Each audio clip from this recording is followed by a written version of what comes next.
everyone, welcome back to Reissue. If you're new here, my name is Andrew. If you've been following along with my home renovation here on the channel, you may know that we are in the middle of my bedroom makeover. We kicked off the bedroom makeover a couple weeks ago when we painted the ceiling and painted some of the walls in order to install the PAX wardrobes over on the right side of the room. We're still figuring out a good solution for the doors on that side, so we're going to turn our attention to the other side of the room, which has even more problems to address. So we're going to be making some more superficial aesthetic changes, but also there's a few structural things that need to be modified. And most importantly, there's some major function issues on that side of the room. We have two useless closets. Now that we have some functional storage in the room with the PAX, we can start to address those closets and find some solutions that have some function and a lot of aesthetic appeal. We also are going to address the very important question: when we are renovating a historic space, when is it appropriate to introduce modern elements, both from a function perspective and from a design perspective? And when is it necessary or respectful or important to keep the elements that are there and keep the history of the space? I've been thinking about that in one way or another for every room in the house, but this room in particular, I'm coming up against that a lot, so I want to address that. I can't wait to show you what we've been up to. Let's jump on in.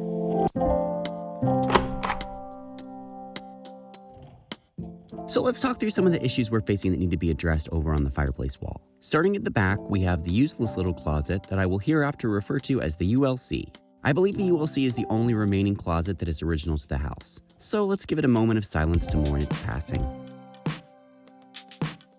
Moving on. The ULC was not deep enough to put a hanger in, and the shelves that we added as a temporary storage measure just weren't very user-friendly. Plus, the molding and door casing was crooked, which meant the door couldn't close fully. And even if it could, it had no handle. Yeah, this just isn't working.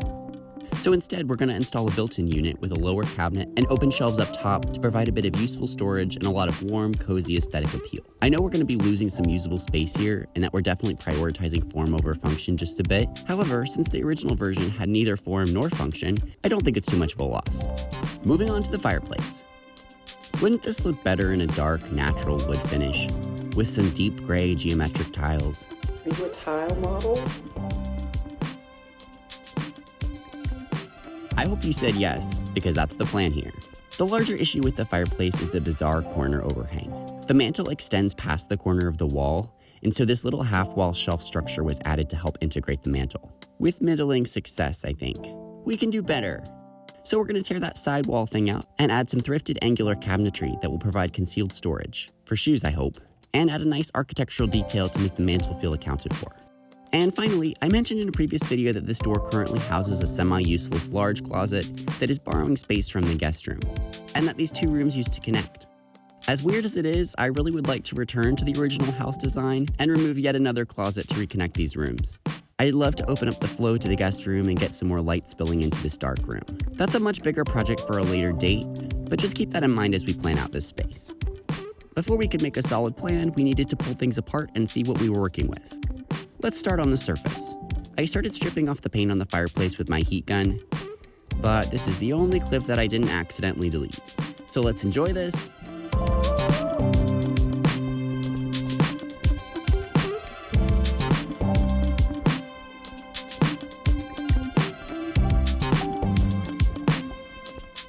And move on. Okay, next step here on the fireplace that I want to start tackling is, in order for this to be tiled, we need to remove all of the concrete with the little glass bead inlay. I'm not really sure how difficult that's gonna be. I'm expecting the worst because that always seems to be how things turn out. But there is a possibility that this might come up pretty easily. I'm gonna start going in with a hammer and a chisel and seeing how this goes.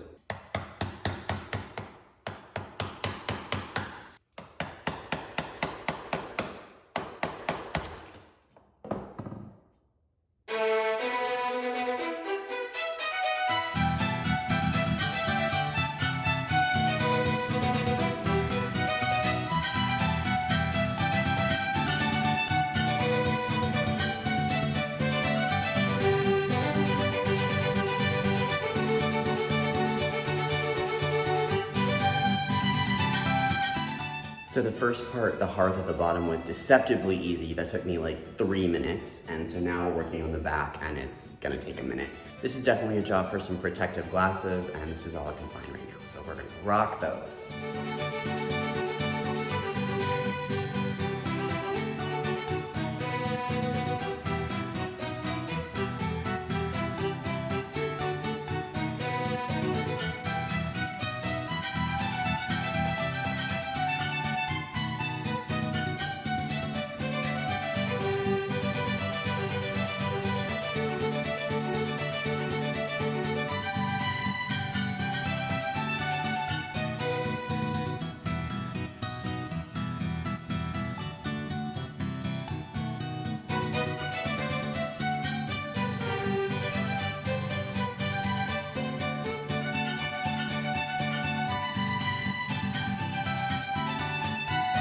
Alright, so I got to a good stopping point here and cleaned up as much of the mess as I could. You may have noticed when I went along the edge of the iron surround that some of the paint started peeling off. I had been planning to just go ahead and paint this like a dark charcoaly black color, but since the paint seems to be peeling relatively easily, I do kind of wonder, I think we should just go ahead and pull the paint off of that as well. So I'm gonna like chip away at that a little bit and see what's gonna happen. Okay, so the paint seems to lift fairly easily by just chipping it off. I did a little research and I think that a paint stripper should be fine on a cast iron piece like this. Let's try that out and see how that goes. After tons of comments on my porch makeover video telling me to lay plastic over my paint stripper to help it sink in longer without drying out, I thought I would give it a try. This seemed to help quite a bit on the metal grate. You can see it bubbling up really nicely after being left for a while. It had less amazing results on the mantle. It seemed to get just as dry and sticky and didn't lift much of the little bit of paint that was left over after the heat gun. Maybe this stripper is just crap, or maybe I didn't make it airtight enough, or I should wait even longer. I feel like I need to hire a private stripping coach to talk me through these moments. With the fireplace underway, let's dial up the demo. Goodbye, ULC.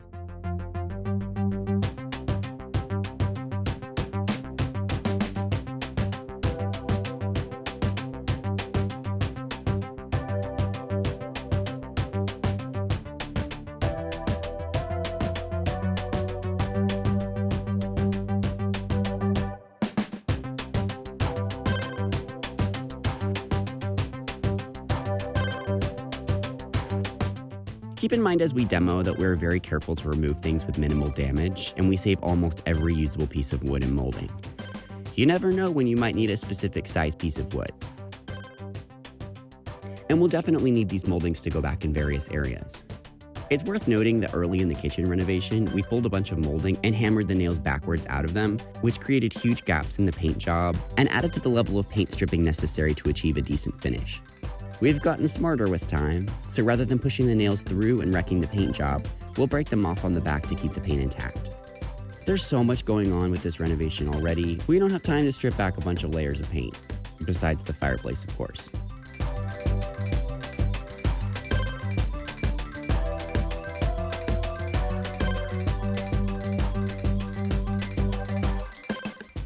Goodbye, awkward half wall.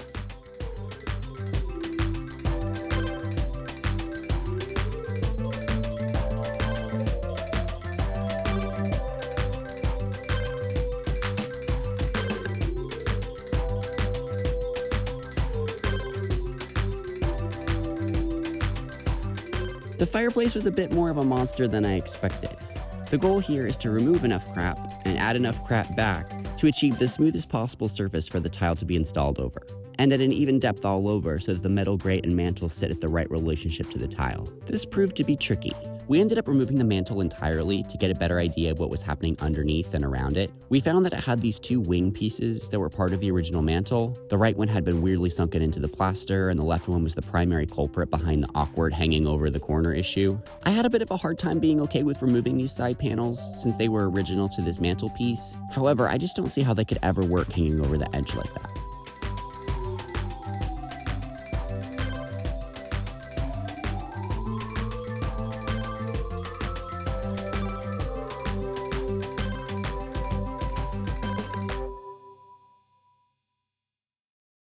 Okay, so this whole fireplace situation has become a really complicated process for a number of reasons. So with the metal unit, this bottom corner was kind of pulling out a little bit, so we had to kind of wedge it back in there, and we're hoping that once we mortar, it will hold it back in place since there's these metal rods that will kind of hold it in there. We took off these edge pieces here and are gonna try to make the tile flush with the floor, but that becomes an issue back here because the metal grate sits up higher than where we're gonna tile, so we're gonna have to possibly do some sort of like shelf action here to make this like 2 tiers. So we're just trying to figure all that out now.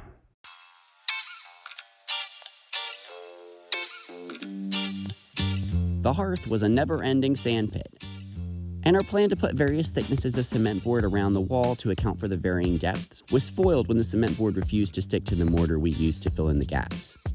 I think we were using the wrong type of mortar here, for attaching the cement board at least. Plus, we couldn't screw the cement board into the brick like we usually would on a wall or floor. So we scrapped the cement board idea entirely and opted to smooth the mortar as much as possible to prep for the tile. We'll still do the cement board on the hearth though, with some bricks to create a little shelf that will make the height of the great piece work. So today was one of those like really slow days. The fireplace project is turning out to be way bigger than I ever thought it would be, which, hello, I should be used to this by now, but you know, guess we never learn. It's interesting with the kitchen renovation and the bathroom renovation. I was at that point really holding out to have everything in one video, and so those ended up being hundreds of clips of all the stuff that we did, very neatly edited down into like a 20-minute thing. So it's interesting now that I'm showing things more in real time. I think maybe you'll get a little bit more sense of like how long these things actually take, how long it takes to do it right, how many weird quirks come with older homes that we're always battling here. So yeah, this one has been a challenge for sure. While we continued to demo, repair, and assess, we also started collecting all the pieces we would need for the built-in elements. These angular cabinets from the REISSUED will be a great way to bring balance to the left side of the mantle and give it a place to hang over. They will fit together like this to create a super modern architectural look, with shapes that reflect the tile for the fireplace that I sourced at the REISSUED ages ago. However, we need to cut the back of these down a bit to give the doorway enough breathing room. These will be tricky to install since the corner of that wall is very crooked and not at all plumb. So to cover the gap, I'm thinking a large diagonal wood panel across the mantle would integrate the cabinets and hide the wonky corner without having to do major plasterwork. Plans on the built-ins made a giant step forward when we sourced this entertainment cabinet top at the REISSUED for $23. We cut it down to fit the width so we could place it in there and get a sense of the look. So it's been really interesting to see the design kind of evolve for this space. Initially, I was thinking I was gonna paint everything on the fireplace wall black, just to give a little bit more of that moody, kind of dark academia vibe. However, after we painted the upper walls and ceiling, it just felt like it was gonna make the room too dark. And there was a nice horizontal line happening with the contrast between the upper wall and lower wall that I wanted to keep. And then I was thinking that I was gonna use this arch piece that I found in the trash at the REISSUED. It was from a bookcase and like most of it was really damaged, but the top part was like really beautiful. And so I had to take it home with me and rescue it, but we opted not to use it, partly because when we pulled off the moldings and saw how everything was framed in, it was just going to be way too hard to do it that way, and also because the angled cabinets that I found were really a game changer in terms of the design. Suddenly I had this really modern, specific architectural element in the space that I think is going to create a really nice juxtaposition and contrast with the fireplace. The fireplace is very traditional, so then I feel like I have these two really strong statements right up against each other, and the built-ins need to feel a little bit more quiet or kind of fit into one of those two lanes that I'd already chosen, and the arch felt like one more element being introduced. I've been doing a lot of kind of rendering mood board things for this process. Too many ideas and too many different shapes and architectural elements is just going to be too complicated, and so we've definitely taken the bookcase element in a much more traditional direction. So as we've been delving more into the bedroom makeover, the question continues to arise: when is it appropriate to incorporate more modern elements into a historic space, and how do we find that balance? If you have thoughts about this, definitely drop those down in the comments. Here are a couple thoughts that I have from this project specifically. Firstly, I think it's important to consider quality and craftsmanship. I think sometimes we think that just because something is old, that means that it's good. And it's interesting, when we took apart the fireplace and that little sidewall thing, I had assumed that was something that was not original to the house, that had been added later by someone that did a bad renovation, but the wall back behind there had never been painted before, and there were some indicators that made me think that maybe it's always been this way. And so then that sort of raises the question, like, just because something is original and just because something is historic, if it wasn't done well in the first place, or the design didn't make sense, or the craftsmanship wasn't there, do we still place value on it and hold on to it just because it's old? Personally, in this case, I think no. And that sort of leads into what's appropriate for the space. Like those side panels on the fireplace, yes, they're old, but in this space with it hanging over the edge, it just doesn't feel like the best solution for that space. And my final thought here is, when addressing historic spaces, you kind of have to consider the work that has gone in so far. Like if my house was like completely untouched, everything is original how it should be, I would make a real concerted effort to try to hold on to as many of those elements as possible and to create a really authentic historic space.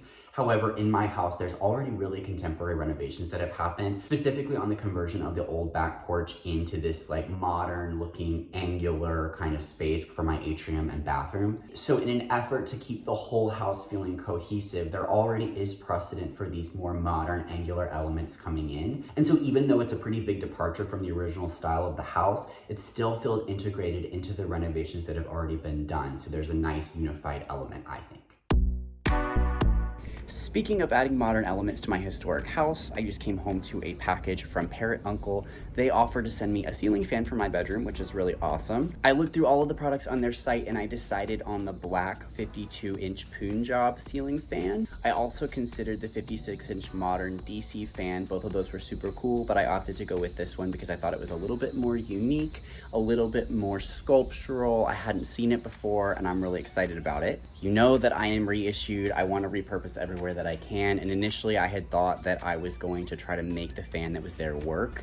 It's the same fan in 3 of my spaces, but the fans that were there were like an up light, down light kind. I didn't want any light in it, so I was gonna try to take off the lights and cover it up. Don't like the color, it needed to be painted. It also had paint all over it from where the last owner painted the ceiling without taking it down, so it just looked messy. I was at my end for like finding solutions to make that work.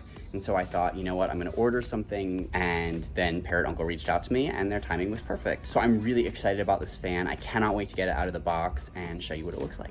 So this is a brand new ceiling fan, but in true reissued fashion, I wanted a longer down rod on it, and I couldn't bring myself to buy a $20 one at Lowe's, so I got a $2 one at the REISSUED. I'm gonna spray it black to match. It's gonna be awesome.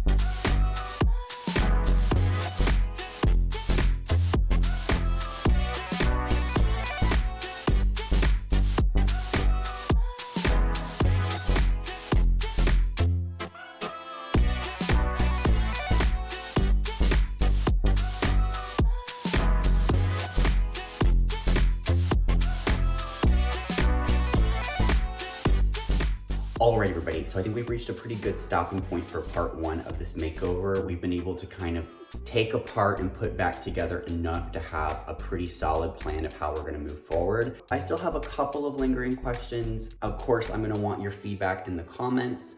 Let me show you what we're looking at here.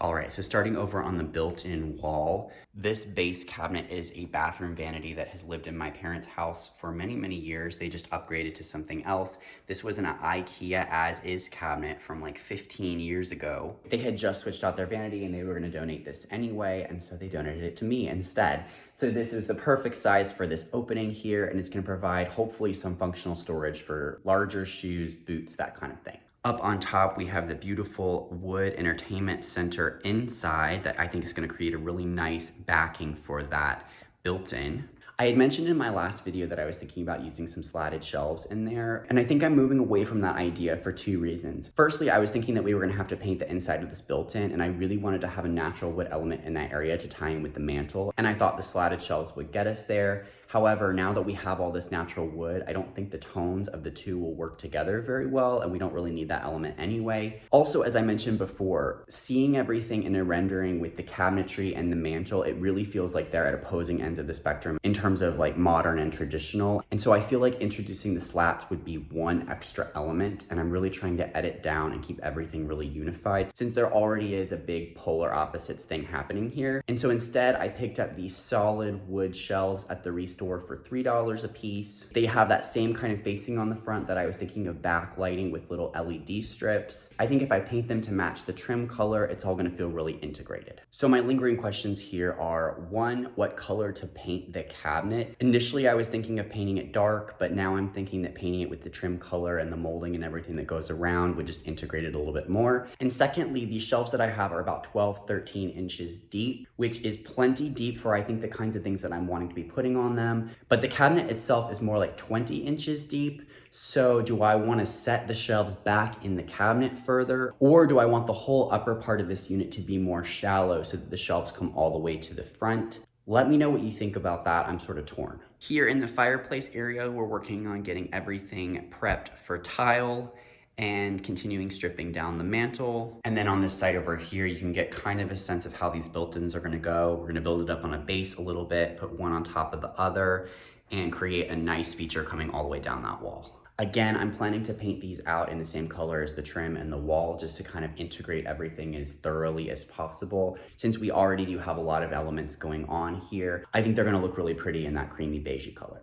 All right, everybody, I hope you like how things are looking. It's really exciting to see everything come together. Stay tuned. In a couple of weeks, we're gonna be finishing up this project and doing a big reveal on this whole wall. If you wanna see how it turns out, be sure that you're subscribed. Also, if you like this video, like this video. If you wanna see more of my home renovation, be sure to check out the home makeover playlist. I'm putting all of my home related videos in that playlist. Thanks so much for watching. I'll see you guys soon.